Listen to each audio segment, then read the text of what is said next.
Relatos del lado oscuro.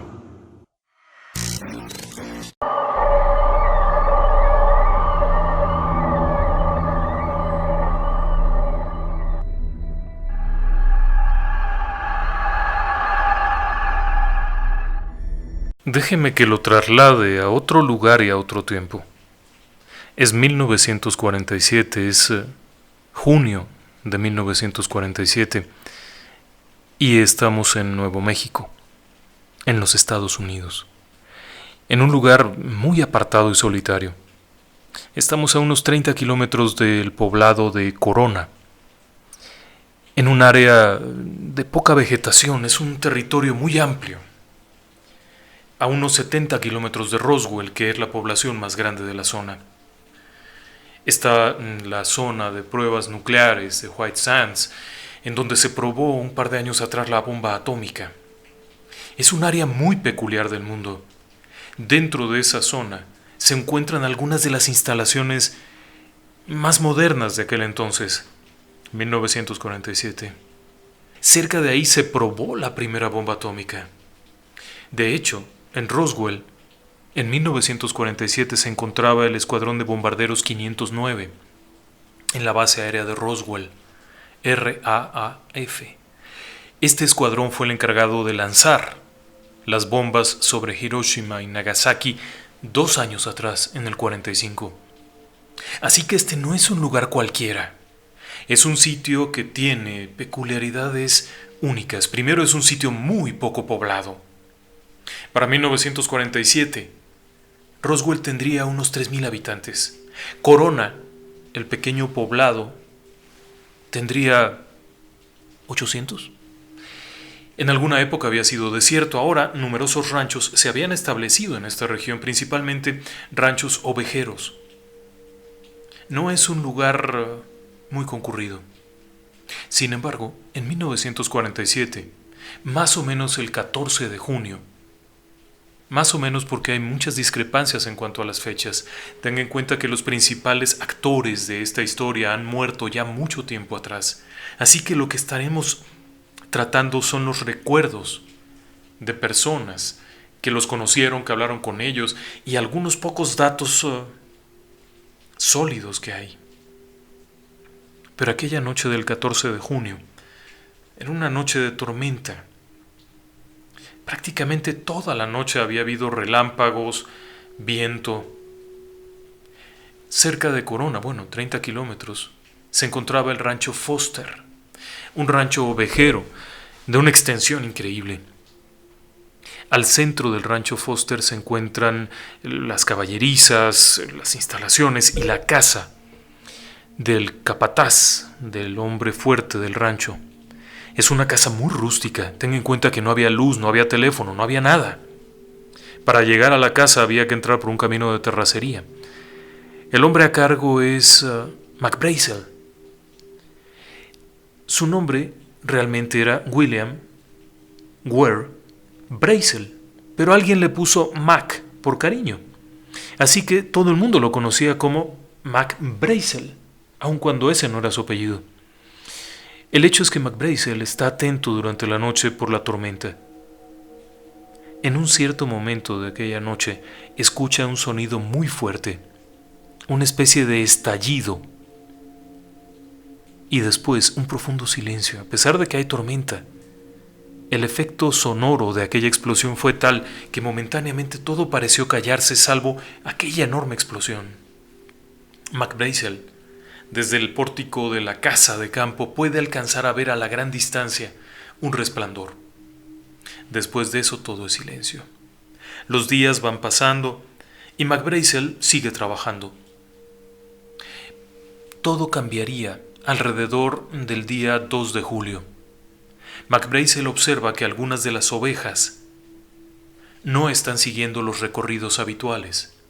Las ovejas eran guiadas por perros, muy a la antigua. Así que monta en el caballo y se dirige a ver de qué se trata.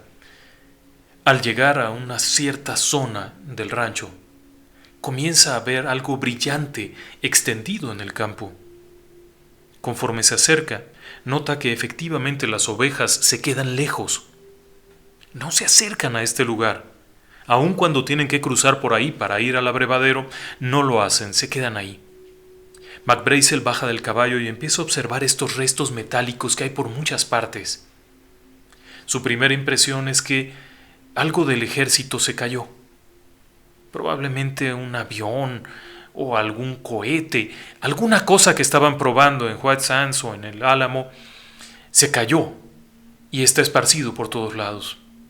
Así que lo que hace es juntar algunas piezas, las acomoda y abre un pasillo para las ovejas que cruzan.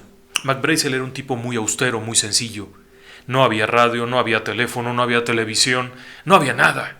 Este hombre escasamente sabía leer y por eso era el capataz.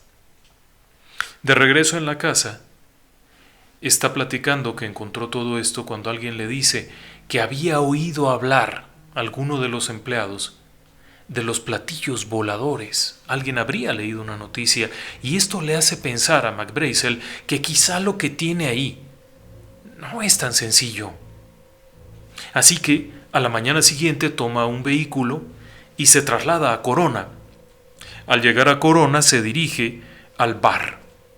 No, McBrazel no tomaba nada, pero el dueño del bar era su amigo, así es que le comenta que encontró muchos pedazos raros como de algo que se cayó y que había ocurrido unos 15 días atrás en la tormenta eléctrica. Y le pide a su amigo del bar que si puede acompañarlo para que vea de qué se trata, pero aquel hombre no quiere. Le dice que vaya con el de la farmacia. McBrazel va a la farmacia y la mujer de la farmacia le dice que su esposo está en Roswell y que no puede ir ella. Pero ¿por qué no llama al comisario? Así es que ella misma le marca el teléfono. Figúrese usted qué tipo de hombre rústico era McBrazel, que no sabía usar un teléfono.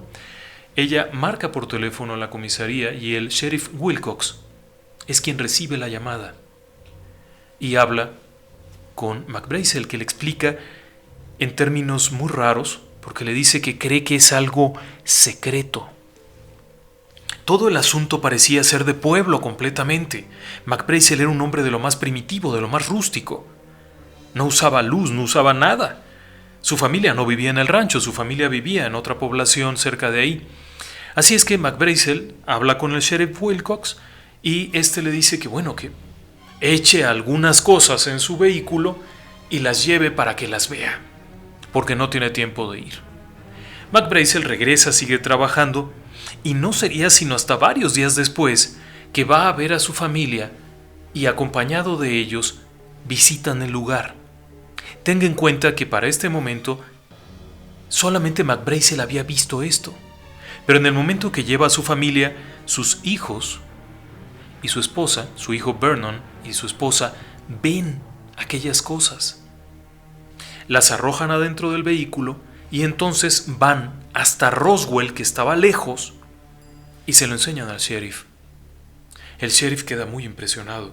No sabe lo que es esto, no está seguro de qué es, y decide llamar a la base aérea. Quizá sea algo que perdieron los militares. En la base aérea, después de varios contactos, finalmente lo conectan con un mayor, Jesse Marcel, el oficial de inteligencia, el espía de la base.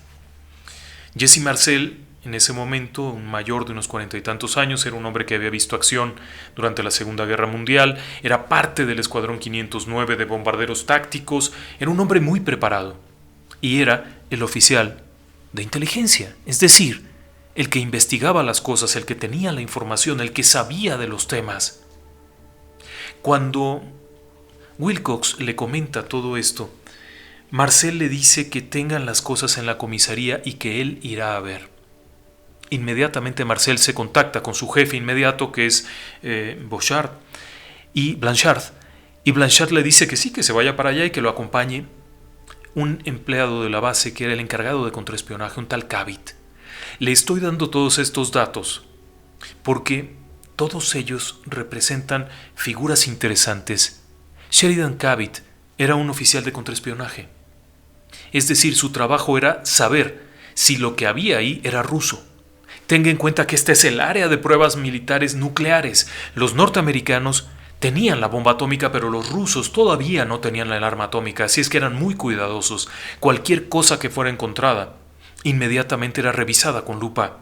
Había mucho miedo de que si los soviéticos tenían el arma la iban a usar contra Estados Unidos, así es que toman precauciones y se trasladan inmediatamente.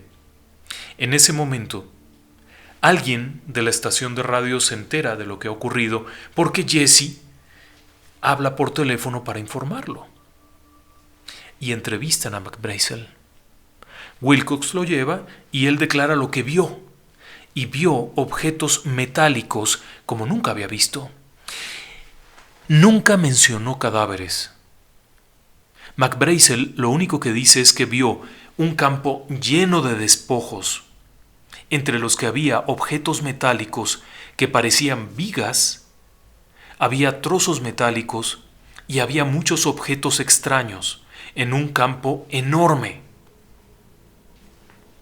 Acto seguido, llega la gente de la base aérea, Sheridan Cavitt con Jesse Marcel, examinan aquello y se ponen nerviosos. Inmediatamente ordenan que nadie mueva nada y que nadie toque nada. Suben a McBrazel al auto y se lo llevan para inspeccionar el terreno. En el terreno de los desechos, en este campo de desechos, McBrazel les enseña dónde están las cosas. Cavitt, para este momento Sheridan Cavitt ha llegado con otro auto y ha informado a la base militar. Mientras están ahí, McBrazel les ayuda a cargar los dos automóviles con cosas, pero son demasiadas. Comienza a caer la noche y la pareja de militares junto con un sargento de armas que les ha acompañado pasan la noche en la casa del rancho Foster. A la mañana siguiente, sin embargo, el lugar es efervescente de militares. Hay varios camiones, hay cientos de soldados rodeando el área. McBrazel ya no tiene permitido acercarse, ninguna persona puede acercarse. No pierda de vista que para este punto ya es McBrazel, su esposa, su hijo Vernon, Wilcox y la gente de Corona. Porque cuando McBrazel va del rancho a Corona para hablar por teléfono a la policía, lleva consigo algunas piezas que le muestra a la gente del bar y a la gente de la farmacia. De hecho, ambos, tanto la gente de la farmacia como la gente del bar de Corona, examinan aquello y se quedan muy sorprendidos. De regreso en la comisaría, cuando ya había enseñado las cosas a Wilcox, Wilcox decide revisarlas a ver si podía hacerles algo, pero no les puede hacer nada. Mientras todo esto ocurre, Jesse Marcel, el mayor, sigue acompañando al grupo de militares que están haciendo la recolección. Cuando cae la noche, parte en dirección a Roswell y pasa a su casa. Al estar en el campo es notificado de que deberá volar al día siguiente a Fort Worth, en Texas, con los restos recuperados en uno de los 3 aviones que llevarían los materiales. 3. Tenga en cuenta ese dato. Así que pasa a casa para tomar un baño y en casa están su esposa y su hijo, Jesse Marcel Jr. Él los llama y les muestra algunas piezas que tiene en el auto. Las piezas que están en el auto son raras. Tienen unos dibujos de color marrón, extraños. Hay quienes dicen que eran rosados, hay quienes dicen que eran marrón. Se los muestra a su esposa y a su hijo, los revisan y están muy intrigados porque los materiales son extraordinariamente ligeros, pero no son madera ni papel. Es algún tipo de metal. Como sea, Jesse Marcel descansa un rato y antes de que amanezca está en la base militar de Roswell y sale de ahí. Hasta este punto que le estoy contando es la versión oficial. Cuando están saliendo hacia Fort Worth con la carga, la base militar de Roswell emite un comunicado a través de Walter Haut, que era el oficial de prensa de la base. Manda al periódico local de Roswell y a las estaciones de radio un comunicado que no existe ya, se perdió. El comunicado era una hoja en papel oficial con los datos oficiales, con los formatos oficiales, informando que se había recuperado un platillo volador. Así, tal cual. Ahora mismo ustedes pueden ver una de las tantas notas de prensa que fueron publicadas en su pantalla. Walter Haut envía por órdenes de el jefe de la base aérea de Blanchard este comunicado en donde informa eso, que en el rancho Foster, con ayuda de McBrazel, habían recuperado un platillo volador. El texto exacto que decía aquello no se ha recuperado, pero se han recuperado muchísimas notas de 1947. Esto ocurre el 8 de julio de 1947. Ese día es cuando se publica la noticia. Por primera vez en la historia, las Fuerzas Armadas norteamericanas estaban dando a conocer que habían recuperado un platillo volador. Eso sí que era extraño. Todo sigue en calma, pero aquello llega por todas partes, en cuestión de minutos. Se mandan teletipos a diferentes partes del país y los periódicos comienzan a trabajar sobre eso. Tenga en cuenta que no había televisión. Así es que los medios de comunicación eran la prensa escrita y el radio. La noticia es tremenda. El reporte decía algo así como que finalmente la verdad se ha sabido y en un rancho se ha podido encontrar los restos. El texto exacto decía algo así, que los rumores acerca de un platillo volador finalmente se habían vuelto realidad cuando los oficiales de inteligencia del Escuadrón 509 pudieron capturar un platillo volador. Sin embargo, al día siguiente, el día 9, el general Ramey, que era el encargado de la Fuerza Aérea en toda la región, enviaba un segundo comunicado, descartando totalmente lo que hubiera sido el primero. El segundo comunicado de la Fuerza Aérea Norteamericana era bastante claro y aseguraba que lo que se había recuperado era un globo sonda meteorológico. Y lo describía además, describía que era un enorme globo y que en la parte baja había un hexaedro conocido como la cometa, un hexaedro forrado de aluminio, de foil de aluminio, de hoja de aluminio, y que con esto se tomaban mediciones y demás. Pero no solamente eso, sino que además ponían fotografías del propio Jesse Marcel, que había sido mencionado en el día anterior en la prensa, exhibiendo eso. Ahora mismo le pongo la fotografía en pantalla. En esta fotografía se observa a Jesse Marcel agachado mostrando varas de madera con hojas de aluminio, enseñando que lo que había encontrado era un globo meteorológico. Con eso se cerraba ese capítulo. La prensa dejaba el asunto con un "ahí muere", entrevistando a McBrazel.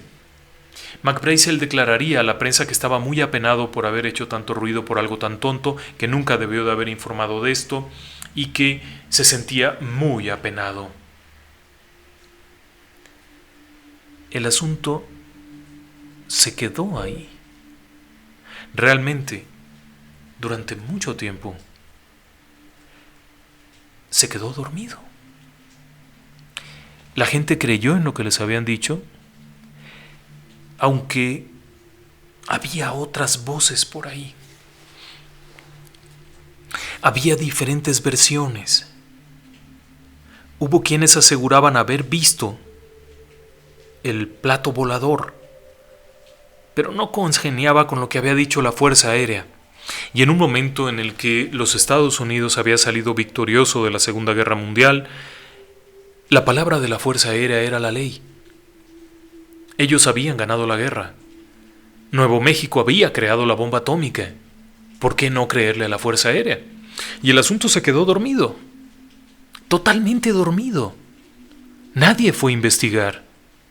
Pasado algún tiempo, los militares recogieron todo y se fueron. El sitio quedó restringido, ciertamente. Quedó aislado, no se permitía el acceso a la zona. McBrazel, finalmente viejo, cansado, fallece. Jesse Marcel fallece en los años 80. Y la historia se habría quedado en eso, en una bobada, en un vulgar fiasco. Y entonces, como de costumbre, como siempre les digo, tomaríamos la taza de café y nos iríamos a dormir. Pero como siempre les digo, no es tan fácil. Es 1977 y un hombre, que por cierto es un físico nuclear, Stanton Friedman, está en una conferencia acerca de ovnis. Friedman había trabajado para los laboratorios de propulsión a chorro, había trabajado para la NASA, había trabajado en el proyecto de motores nucleares para cohetes y casualmente había comprado un libro acerca de ovnis que le había llamado la atención porque lo que decía el libro sonaba lógico ante la mentalidad de este físico nuclear. En aquel momento era un hombre relativamente joven. Cuando asiste a aquella conferencia, está escuchando que hubo un incidente ovni y escucha el nombre Jesse Marcel. A partir de ese momento, Stanton Friedman comienza a investigar acerca de aquel caso y lo primero que ocurre es que encuentra a Jesse Marcel. Sí, al oficial, al mayor Jesse Marcel, al oficial de inteligencia del batallón 509, lo encuentra y lo entrevista. Es una entrevista formidable. Jesse Marcel había hecho una declaración algún tiempo atrás que era explosiva, demoledora. Había declarado que el caso Roswell había sido un encubrimiento del gobierno y que no era un globo sonda meteorológico por ningún lado. Cuando Stanton Friedman lo entrevista, sostiene esto, sostiene que él recuperó un platillo volador, pero además comienza a darle datos de otras personas. Stanton Friedman comienza a trabajar sobre las pistas como un verdadero sabueso, acompañado de algunos colaboradores, entre ellos Monroe, Shandera, varios ufólogos de la época y por supuesto Charles Berlitz. Charles Berlitz era un autor que se caracterizaba por escribir libros sensacionales como El Triángulo de las Bermudas, La verdad acerca del Triángulo de las Bermudas, Más allá del Triángulo de las Bermudas, Nuevos casos sobre el Triángulo de las Bermudas, y cuando se le acabó el 20 escuchó que Stanton Friedman hablaba de Roswell, se copió la idea y en el 80 publicó un libro de Roswell que es un disparate. Pero Stanton Friedman siguió trabajando sobre las pistas. Y entonces, las cosas siguieron creciendo. Tras escuchar hablar a Jesse Marcel y poder entrevistarlo en persona, Stanton Friedman comienza a investigar más a fondo. Y descubre cosas interesantísimas. Lo primero de ellos son varios testigos, quienes para 1978, todavía con vida, recordaban los incidentes de aquella noche. Pudo entrevistar al hijo de Jesse Marcel, pudo entrevistar a la gente de la farmacia, del bar, y pudo escuchar los testimonios de quienes habían visto aquellos materiales y en ningún momento parecían, siquiera remotamente, a lo que habían enseñado los militares. El expediente Roswell se volvía mucho más complejo.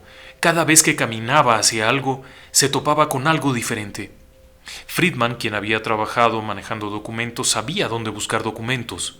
Una cosa es la memoria de las personas, que suele ser bastante vaga, y otras son los documentos. Así es que comienza a buscar documentos que acrediten dónde estaba cada quien en ese momento. Y comienza a reunir datos duros. Aparece el famoso informe Hotel. Este es un memorándum de un agente del FBI. Sería liberado mucho tiempo después, pero la primera vez que se conoce acerca del memorándum es en 1970. Después Stanton Friedman lo consigue en el 78. Sería liberado oficialmente hasta el 94, pero comienzan a aparecer estas partes en donde de pronto alguien habla de que no solamente eran pedacitos de un globo, sino que era un objeto metálico. Pero además, no lo ubicaban en el mismo lugar. Eso era todavía más raro. ¿Por qué no estaba en el mismo lugar? El rancho Foster.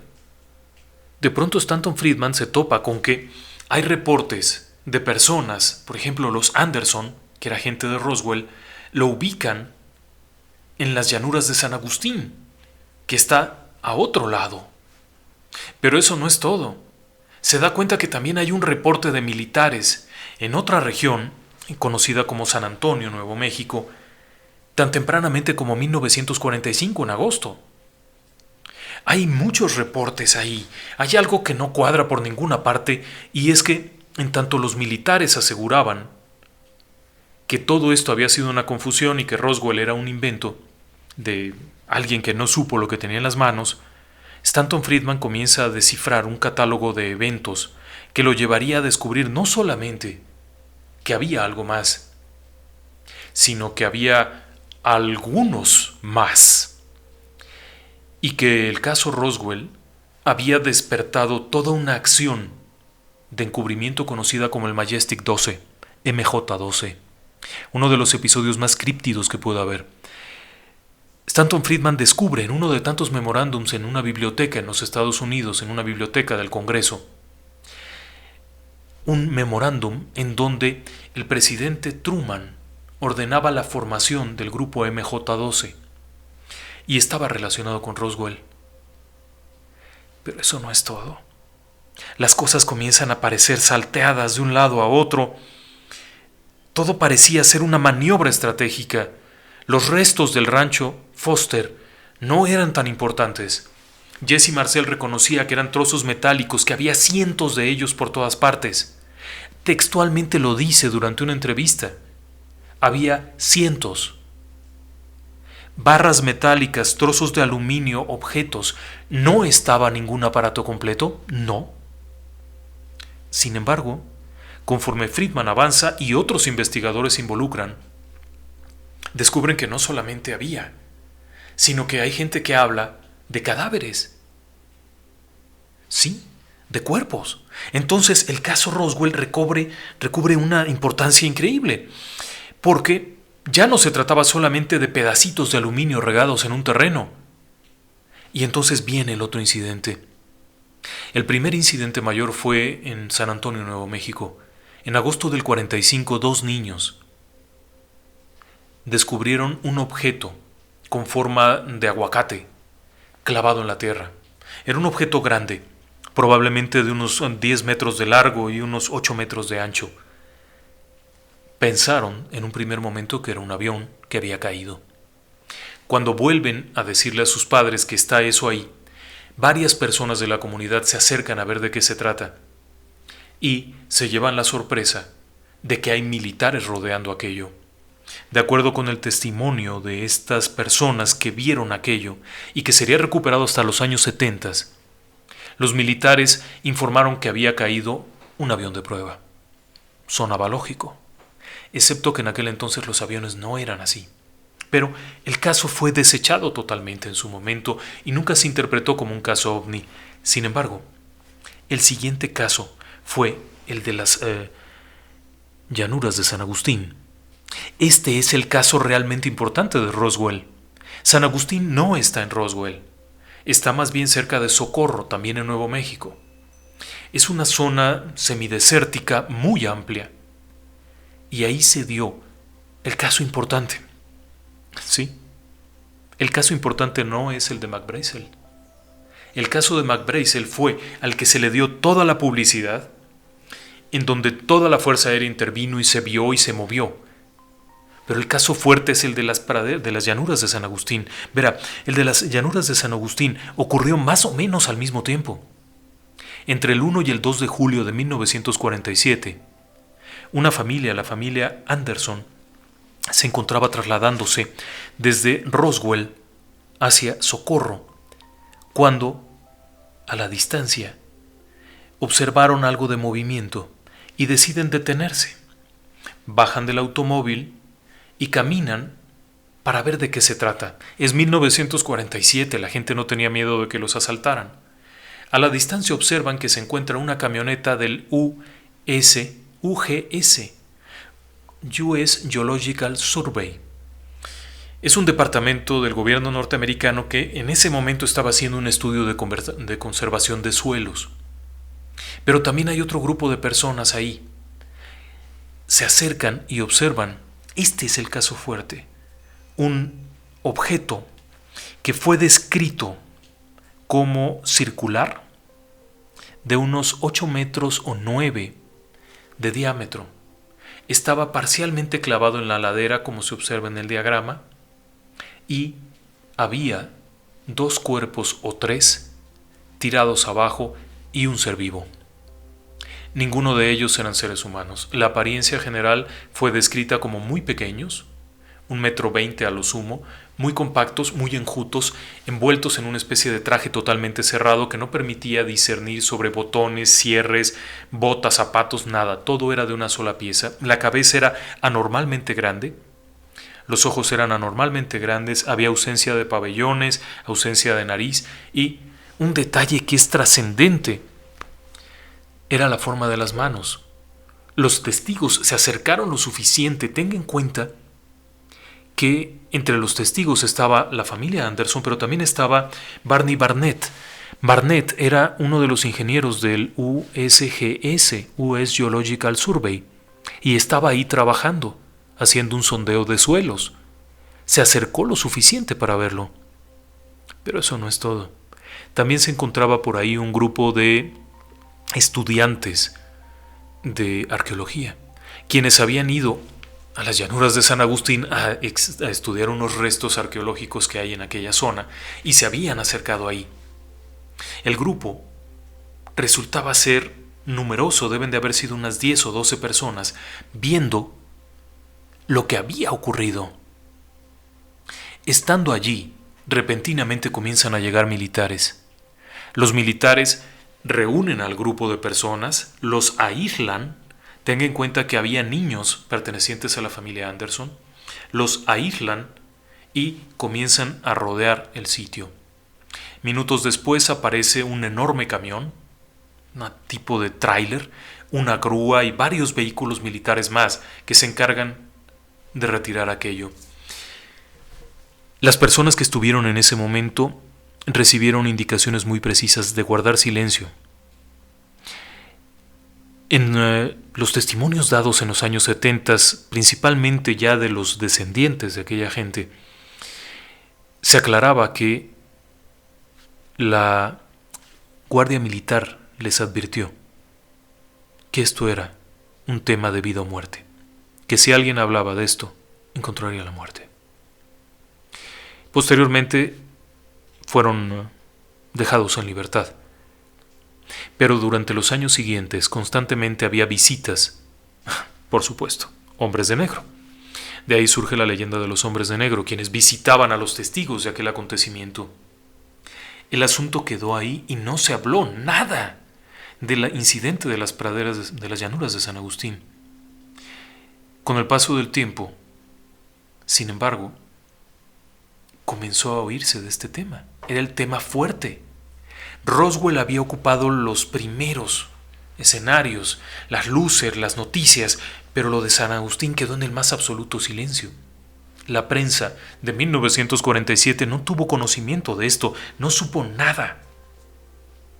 Pero cuando uno lo empieza a leer, se da cuenta que el caso importante era ese, el de San Agustín. Ahora, ¿qué pasó ahí? Bueno, tiempo después, el que supuestamente había encabezado el grupo de los arqueólogos negó por completo haber estado en ese lugar y aseguró que él jamás había estado en 1947, que no estuvo en ese lugar.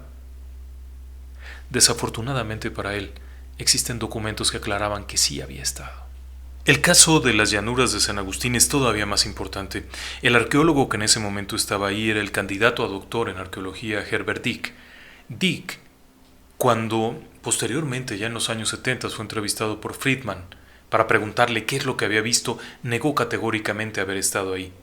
Para los años 70, Herbert Dick, doctor emérito de la Universidad de Harvard, dijo que él no tenía idea de lo que le estaban hablando y que jamás había estado en las llanuras de San Agustín en los años 40. Cabe señalar que posteriormente, un memorándum de la propia universidad señalaba la fecha y el reporte de que estaba siendo enviado Herbert Dick. No podía negarlo, había estado ahí. En cuanto a la familia Anderson, cuando Stanton Friedman comienza a entrevistar acerca de esto, la sorpresa es enorme porque uno de los testigos comienza a describirle acerca de cuerpos y menciona las llanuras de San Agustín. No tenía nada que ver con Roswell. El caso se volvía mucho más complejo.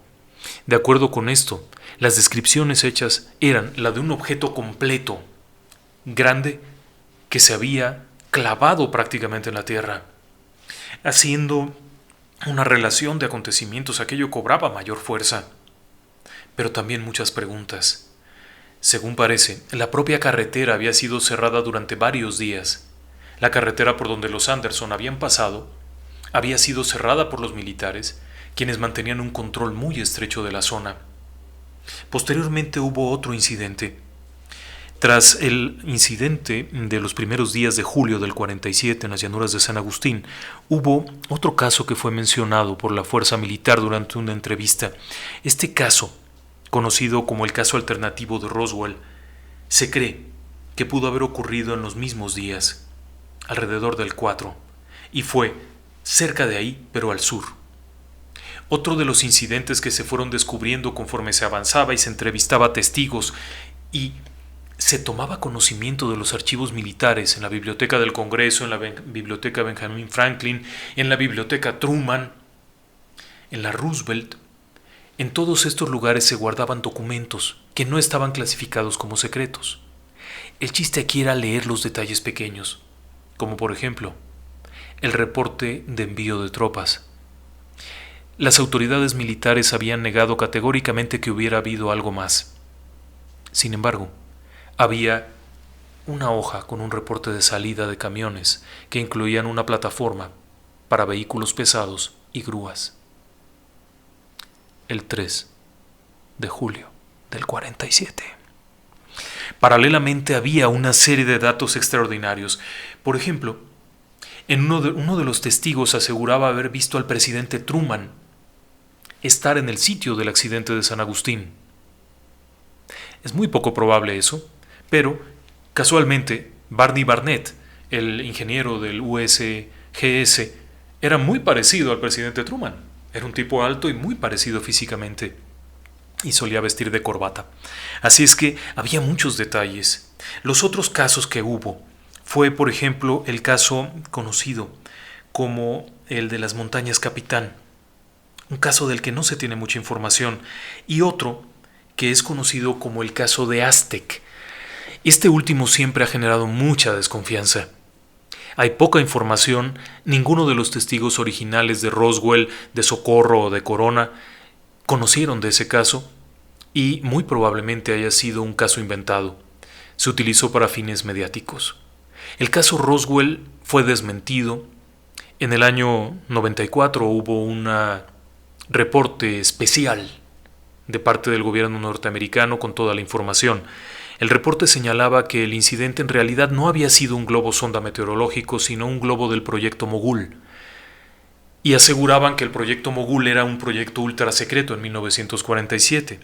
Básicamente el proyecto Mogul era un proyecto de un globo que sostenía una especie de micrófono gigante que captaría explosiones atómicas en donde ocurrieran. El proyecto Mogul era un proyecto bastante ranchero para detectar pruebas atómicas soviéticas. Se hicieron algunas pruebas, pero esto no tenía ningún parecido. Cuando se les cuestionó acerca de los cadáveres que habían sido reportados por diferentes personas, porque si bien el único caso en el cual se ha documentado más o menos plenamente es en el de San Agustín, en el caso de Aztec también se habló, Aztec Nuevo México, se habló de cadáveres, 6 cadáveres. En el caso de alternativo al sur de Roswell también se habló de cadáveres. La Fuerza Aérea aseguró que se trataba de muñecos de prueba, insistiendo en que durante los años 40 se habían hecho ciertos experimentos utilizando dummies, que son maniquíes con características humanas muy cercanas, para ver el daño que sufrían los cuerpos en caída de gran altura, en caídas sin paracaídas, en accidentes y demás. Se explicó que eso era. Sin embargo, eso tampoco tenía ni pies ni cabeza. Lo que habían descrito los testigos eran pequeños cuerpos maltrechos. Y un dummy tiene que tener el peso, la estatura, la corpulencia de un ser humano para que valga la prueba. Y aquello que había sido descrito no tenía ni la más mínima relación con eso. Todos los incidentes que le he mencionado, que podrían llegar a ser 7, aunque los únicos confiables parecen ser 6, ocurrieron en el mismo periodo de tiempo, salvo el primero, el de San Antonio, que ocurrió en el 45. tanto el de Roswell en el rancho Foster como el caso de las planicies, que son los dos casos fuertes, ocurrieron en los mismos días. Y vienen todas las preguntas del mundo. ¿Existió un encubrimiento? ¿Cómo pudieron ocultar algo durante tanto tiempo que no se supiera? ¿Cómo es que algo tan importante como la recuperación de cadáveres no fue mencionada? Tranquilos con las preguntas. Es un poco difícil entender cómo puede ocultarse algo, pero evidentemente funcionó muy bien. El caso Roswell estuvo totalmente dormido durante más de 30 años. Y cuando salió a la luz, los mecanismos de la propia Fuerza Armada, de la CIA, se encargaron de ridiculizarlo. El libro de Berlitz está lleno de mentiras y de falsedades, y hay un montón de testigos falsos por todos lados, pero ¿cómo lo hicieron para ocultarlo?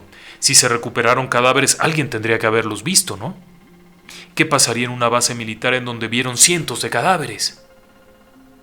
Por supuesto que no fue tan grande. El primer punto aquí es que las Fuerzas Armadas norteamericanas operaban con un grado de secrecía por medio de compartimentar las cosas. Esto es simple. Tú llegas al campo, pero tú no tocas nada. El primer destacamento rodea a una distancia prudente el sitio, pero no se acercan a ver qué es. Por lo tanto, los primeros militares, el primer círculo, no ve nada. El segundo círculo se encarga de recoger una cierta zona y subirla a un camión. Y nada más. El siguiente grupo se encarga de llevar ese camión a una base, en donde otro grupo lo descarga y lo entrega a otro grupo. Y así a su vez cada uno va generando un sistema de compartimentos, en donde el que cuidó el lugar no sabe qué era lo que cuidaba. El que recogió el material no sabe qué pasó con el material, ni de dónde era, ni qué era, ni cómo era. Además, solo recogió una pequeña porción. Incluso los mandos medios y superiores saben únicamente lo que tienen enfrente. Si hubo cadáveres recuperados y algunos alienígenas vivos recuperados, no todos lo sabrían. La gran mayoría de los involucrados no tendrían ni la más mínima idea de lo que había ocurrido. Y muchos de los que estuvieron ahí tenían lo que se llama security clearance, que es niveles de seguridad muy altos, en donde se examinan sus conversaciones telefónicas, son revisadas sus correspondencias, están bajo vigilancia constante. Todos estos mecanismos obligan a mantener el secreto. Pero no era tan necesario porque la atención había sido desviada. Había pocos testigos en el caso de las praderas de San Agustín. La gran mayoría fueron intimidados. Las constantes visitas de los hombres de negro, la escucha de comunicaciones telefónicas, tardarían 30 años en atreverse a hablar. Pero además de eso, están los documentos, estos pequeños documentos que fueron encontrados. Por supuesto, usted me dirá, el caso Roswell ha sido desmentido muchísimas veces. Bueno, en el 97 hubo un segundo comunicado de las Fuerzas Armadas asegurando que todo había sido una enorme confusión y que nunca había habido nada, pero nunca se habló de ningún cuerpo. Y así paulatinamente, el caso ha sido desmentido una y otra vez. Pero no pueden negarse ciertos aspectos. El Majestic 12, por ejemplo. Los oficios, los comunicados, las ubicaciones de los funcionarios que negaron haber tenido conocimiento pero estuvieron en los lugares donde ocurrieron las cosas. El propio general Ramey, diciendo que él nunca estuvo en Roswell, pero hay un despacho en donde se da los gastos y están los recibos de gastos del traslado del general a Roswell. Entonces toda esta información hace que el caso Roswell siga siendo un caso vigente. Usted me preguntará, ¿qué hay con la autopsia? La autopsia alienígena, como se le conoce, de la cual no podemos reproducir enteramente dado que está increíblemente protegida por derechos de autor, solamente hemos tomado un segmento libre que hay por ahí, es un caso todavía más raro. Dentro del esquema para ocultar todo lo que haya habido en Roswell, hubo un mecanismo de difamación y de diversión que se llama. Esto es, aparecieron testigos falsos, aparecieron investigadores falsos, apareció una prensa sensacionalista que publicaba noticias ridículas, aparecieron cientos de tipos disfrazados y se hizo un carnaval tremendo con un presupuesto de $250,000 en los años 70. $270,000 pagados por el gobierno de Nuevo México para un festival ovni que trataba de vulgarizar y ridiculizar esto. La prensa señaló que todo esto era una movida mercadotécnica para vender libros, que Stanton Friedman vendía libros y que Roswell se beneficiaba por el turismo. Señores, Roswell sigue siendo un pueblo perdido en medio de la nada que tiene visitas de alrededor de 500 turistas al año. Todo esto es el clásico mecanismo que se desarrolla y la autopsia probablemente haya sido parte de eso. La autopsia alienígena es una producción cinematográfica de Ray Santilli, que durante algún tiempo vendió a las televisoras para que hicieran programas de televisión espectaculares acerca del hallazgo de esto. Inventó una magnífica historia en donde un camarógrafo del ejército norteamericano había guardado ciertas películas de una autopsia. Todo el mecanismo de promoción era básicamente para obtener recursos. Todo el mecanismo de ocultamiento, el no liberar la información, el no asistir a las citas, cuando tuvo que confrontar con gente investigadora de a de veras, cuando tuvo una reunión con Stanton Friedman, fue un desastre porque toda la información que tenía estaba equivocada. Es decir, que la autopsia es falsa. Sí, hay que reconocerlo.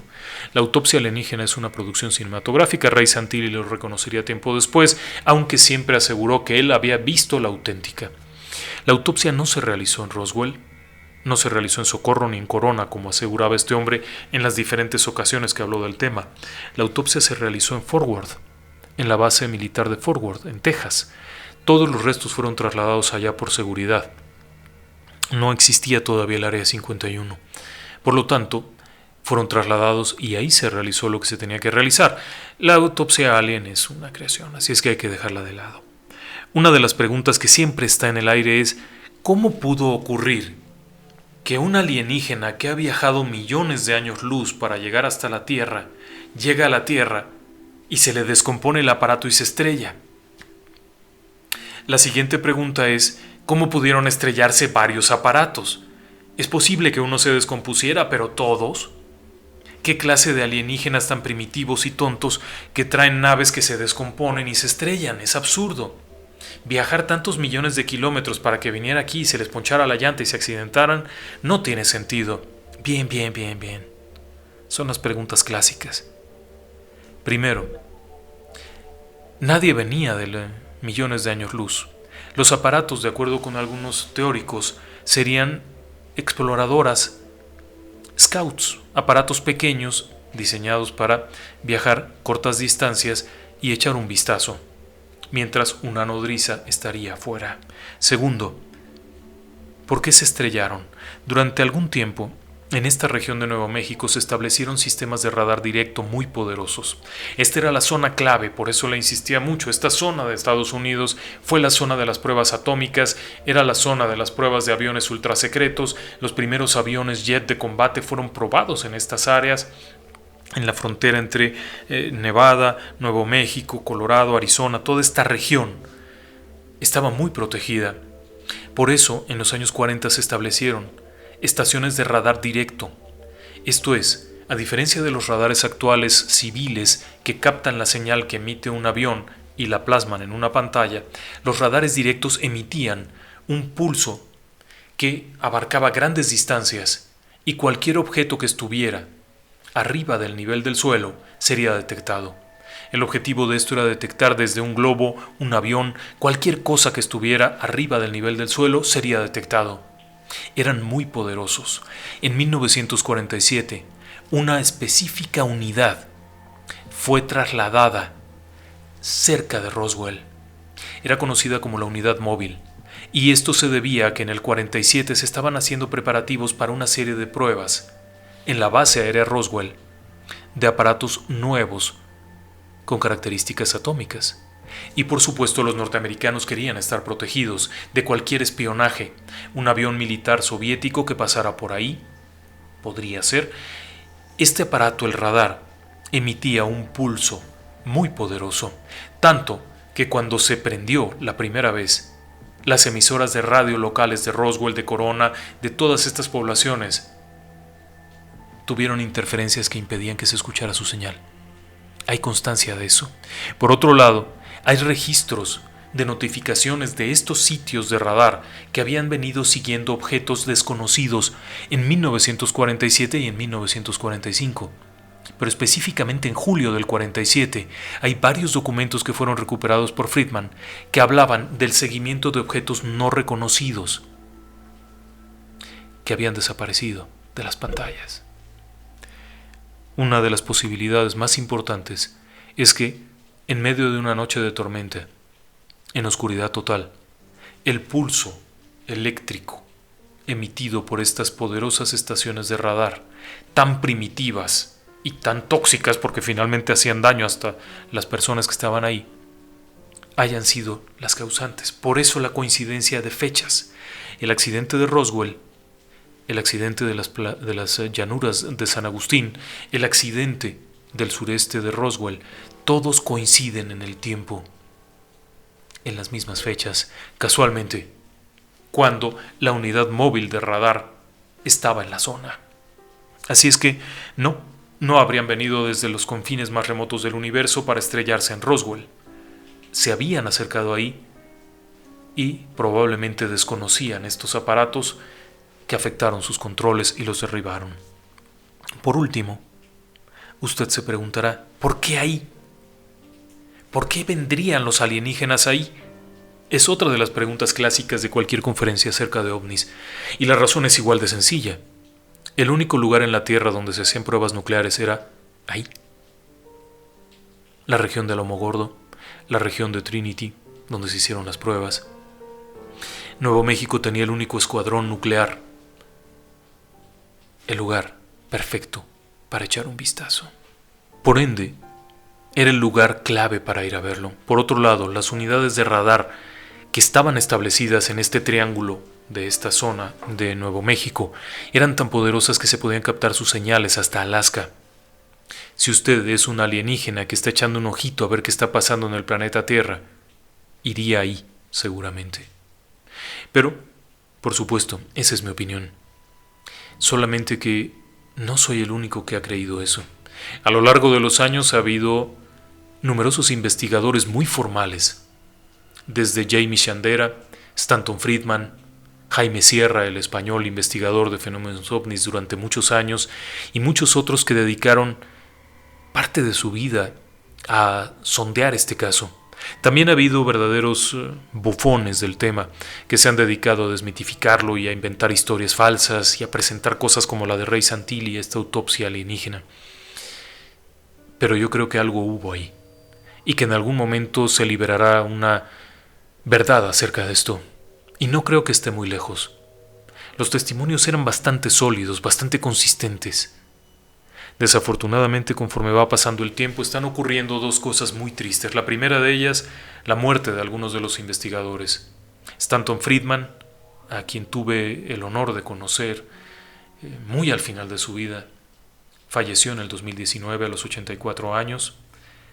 La gran mayoría de los testigos, incluso los hijos de los testigos, han muerto. Jesse Marcel Jr. falleció también recientemente. Y hoy en día, si usted abre el internet, muy probablemente encuentre de nueva cuenta cientos de páginas que dicen la verdad escéptica de Roswell, el mito de Roswell desmitificado, las fantasías de Roswell. Poco a poco se puede demostrar de forma muy sencilla que los mecanismos de ocultamiento funcionaron muy bien. Todo funcionó a las mil maravillas. Ocultaron la verdad. Y hoy seguimos igual. La verdad sigue oculta. Finalmente, es una pena que los grandes investigadores tengan que partir. Stanton Friedman escribió varios libros, todos ellos muy interesantes desde un punto de vista muy analítico, muy sostenido en documentos. Es el único investigador que se ha clavado en las bibliotecas, en las librerías del Congreso, en archivos que llenó. Se tiene un registro de cerca de 3,000 solicitudes de a través del Acta de Libertad de Información al gobierno norteamericano. Lástima que se fue. Ojalá y a donde haya ido encuentre la verdad acerca de esto. No puedo seguir platicando porque se volvería esto un tema de 2 o 3 horas que da muy bien para hablarlo. Solo le digo, Roswell no es un caso, son varios casos. Y definitivamente el del Rancho Foster de McBrazel y toda la publicidad es el menos importante de todos. Lo que se recuperó ahí probablemente fueran los fragmentos del primer contacto de una de las naves contra el suelo, no el accidente principal. Muchas gracias, muy buenas noches y que descansen en paz.